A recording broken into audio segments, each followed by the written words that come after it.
connect the iPad to your iLive mix rack, you'll need a wireless router or access point. MixPad is a professional mixing tool that handles a very large amount of control and metering data. For optimum speed and performance, we recommend that you use a good specification wireless router or access point that supports multicast and IGMP snooping. 802.11n, dual band and auto channel select are also recommended features, as they will maximise the wireless coverage and reliability. We have tested several routers from different manufacturers and rated their performance in a chart that you can download from our website.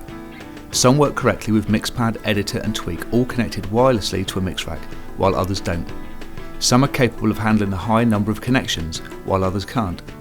Some work fine at 5 GHz but struggle at 2.4.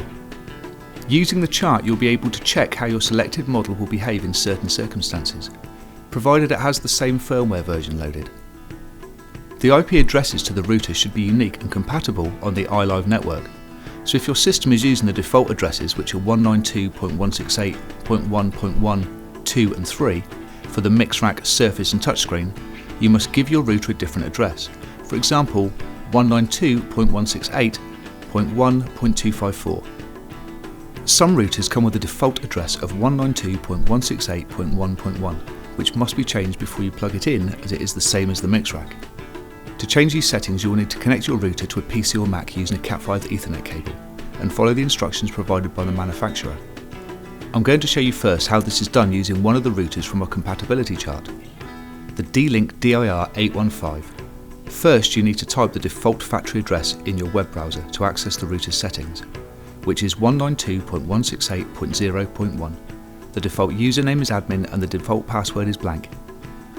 In the Network Settings tab, we're going to change the IP address and ensure the subnet mask is correct, 255.255.255.0. We also make sure the router is set for DHCP, so it automatically allocates a compatible address to your laptop or iPad. We recommend an address allocation range of 192.168.1.100 and upwards to avoid conflict with the static addresses of the iLive system. Then we click Save Settings and wait until the changes are applied.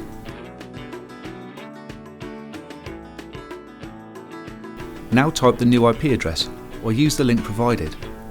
Enter the username and password again. Open the Wireless Settings tab and choose Manual Wireless Connection Setup. Make sure the Auto Channel Select option is enabled in both 2.4 GHz and 5 GHz selections. And type in each one a unique SSID to help you differentiate them from other wireless networks in the area. This is the name broadcasted by the wireless router and you will find it in the iPad Wi-Fi page.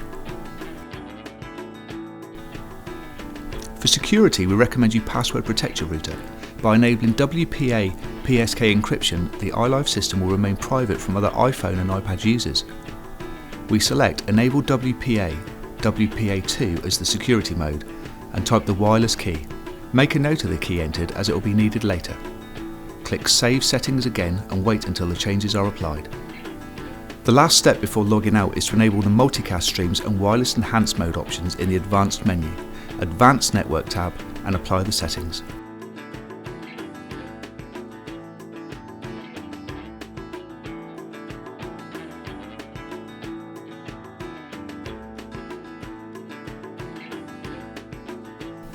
After this setup, the wireless router can be connected to any network socket on the iLive system via a Cat5 cable.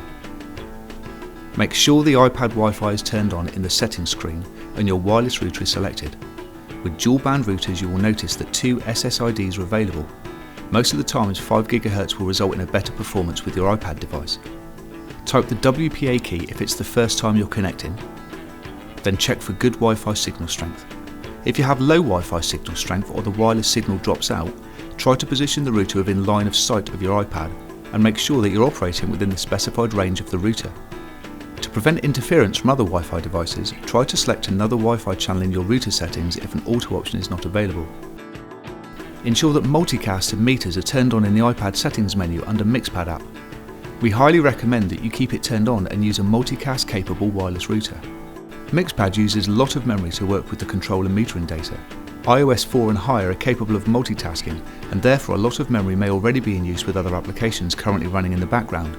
Shut down any other applications by returning to the iPad home screen, then pressing the Home key twice to view all open applications. Touch and hold the app icon until a red circle appears, then touch to shut down the app. Do this for each open app. Powering down the iPad also shuts open applications down. Now start the MixPad application, wait a few moments for a list of available IDR mix racks to appear, touch the one you want to connect to, and tap Connect. Enter an iLive password if one is set, touch Log On and wait a while for the MixPad to connect. For troubleshooting and learning about multicast and related issues, please visit the knowledge base section of our website.